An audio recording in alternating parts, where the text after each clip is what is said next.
Now, without further ado, I'd like to invite our first keynote speaker up here with me, Krzysztof Bolester, as already said, Poland's Deputy Minister for Climate and the Environment, and you've been a key figure during the Polish EU presidency. It's an absolute pleasure that you have taken the time to join us up here. I think that is another example of the very close cooperation between Denmark and Poland at the moment. Oh, it's been that for a long time, but now it's even more sort of strong, I guess you could say. We have security policy, we have migration, that there's very strong cooperation on these issues. But I've also heard Foreign Minister, now Deputy Prime Minister Radek Sikorski, saying that Poland is becoming a more Nordic country. But in order to accept that point of view, I would have to ask you, are we singing from the same hymn sheet with regards to the issue that we're talking about today? So climate policy. Thank you so much for coming. The floor is yours.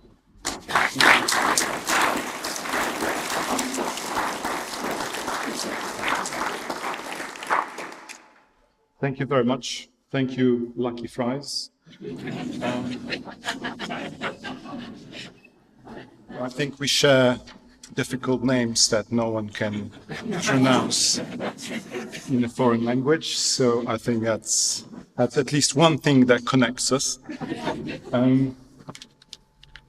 Thank you for having me. It's a pleasure to come here, and as Rika has explained, we have a very good working relationship with the Danish presidency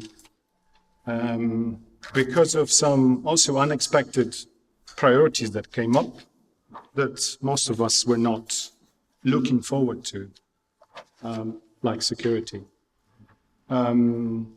So let me focus my keynote on the future climate policy architecture, possible future climate policy architecture, and also how it intertwines with climate leadership, because I think the two are very much connected. Before I go into how the future could be designed, let us come back to the history of the design, the current design of climate and energy policy, because I think it's quite interesting. I don't have to mansplain you the three big targets we have, but let me look at them from a different angle, because we have energy efficiency, we have renewables, and we have CO2 reduction target. The targets that have been designed first time in a 2020 package back in the day with a technological neutrality as a main threat of these targets. So believing in the cost efficiency, we decided, okay, I don't care what kind of technology is used, I don't care where it comes from, just make it work on the European market. It works well in reality, but where the world is flat, there's no tariffs, and there is free and fair trade. Do we have that? Enter 21st century.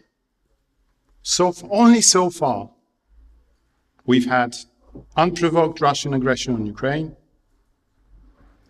We have a very peculiar and specific approach to climate and trade by the American administration.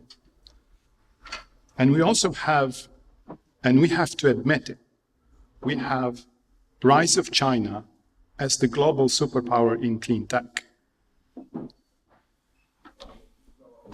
So the EU target architecture, as we have it for some time now, looks a bit naive at best. Now, the Commission is now proposing the new target, the milestone on the way to climate neutrality in 2050, 90% reduction in 2040. Just a few things that it means, such a target. It means that the power sector and heating sector across Europe will have to be climate negative in 15 years. It means deep cuts in sectors that are quite difficult and touchy subjects in political debates across Europe. And we've had that, Some parties are feeding on touching their freedoms. Combustion engine, the gas heating, ETS2 as such, agriculture. I'm a big fan of your approach, but I fear you might be the only one for some time, at least. I keep my finger crossed for your three-side agreement. I hope it goes well. Could give us some encouraging news. And I think what else the 90% means is that if we don't change anything, it will push us more into reliance on imported green tech. So, still, having mastered this, having known this, we are discussing figures and not enabling conditions, and not how to get there. We're just discussing how much ambition we should propose. So let me try to draw a picture of what the future policy architecture could look like. I've been working on this over the weekend, so I called it a climate six-pack. You can guess whether I was at the gym or drinking beer, but, never mind. It's a six-pack. The 6 elements I would like to briefly discuss are, and I'll explain why the first point I named it like this, but the matrix red pill: security, industry, affordability, solidarity, and external buy-in. Why red pill as the first component? I think we need a sober assessment what has been achieved in climate policy and what hasn't. What we got right and where we failed. Say, elements of the policy that are very, very difficult to digest in some member states. Just to mention ETS2 as a mission put directly on people's homes. The second part of the red pill for me, it's our narrative in terms of where our climate leadership is. I strongly believe that we should stop with the guilt. We are climate policy leaders. It comes with results, it comes with legislation, with targets embedded in the European legislative and member states' legal systems, and we are performing and meeting very ambitious targets. So why we having these self-inflicted guilt trips, I don't know. No matter if we say 90 or 60 or whatever, we are still the most ambitious in the world. So I don't understand why we are self-flagging and still explaining that, we're not doing enough. We are providing climate finance globally. We are delivering reductions that are unprecedented, so I think we should really stop with the guilt. We should be proud of what we have achieved, and we'll keep on achieving. Security. It goes without saying that security now is the main priority in Europe. So we should piggyback on what elements of climate policy are very well connected with security. Just take lessons from Ukraine. Distributed generation, energy generation systems, flexible, agile, ready and fast to build, are the way forward. This is security aspect, not just climate, not just energy. Tech dependency. When we install equipment, we should be mindful on where our data could leak to and where the technology is imported from. This is also a very important component of security, but also climate, because it's green tech that we are buying and choosing who to buy from.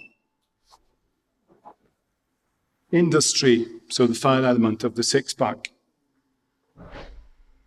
Swapping fossil fuels imports to importing green tech is pointless.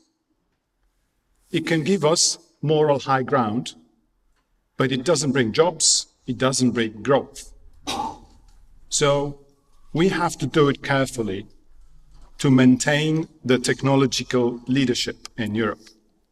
Hello, Lars. How are you? For this, we need stronger European industrial policy, because we have basically none. And we have also assertive trade policy, because we need to protect our nascent industries better. As I said at the beginning, we have lost our race in some clean tech sectors already, and we are catching up. So we need to do it smartly. 4, affordability. Our way to climate neutrality in 2050 needs to be affordable, or else government after government will lose elections on the way and some policies could become untangled. It also costs our industry their competitiveness in the world, and it's of course imposed on the people and in the bills. Of course, technological neutrality is a nice cost-efficient measure, but we also need a revision clause to adopt our pace to 2050, and we need more support from the EU to our just transition. Number 5, solidarity. I think it's rather obvious that countries are at different level of their route to climate neutrality, and the solidarity should be maintained in the burden sharing of the new climate architecture post-2030. And last but not least, the external buy-in.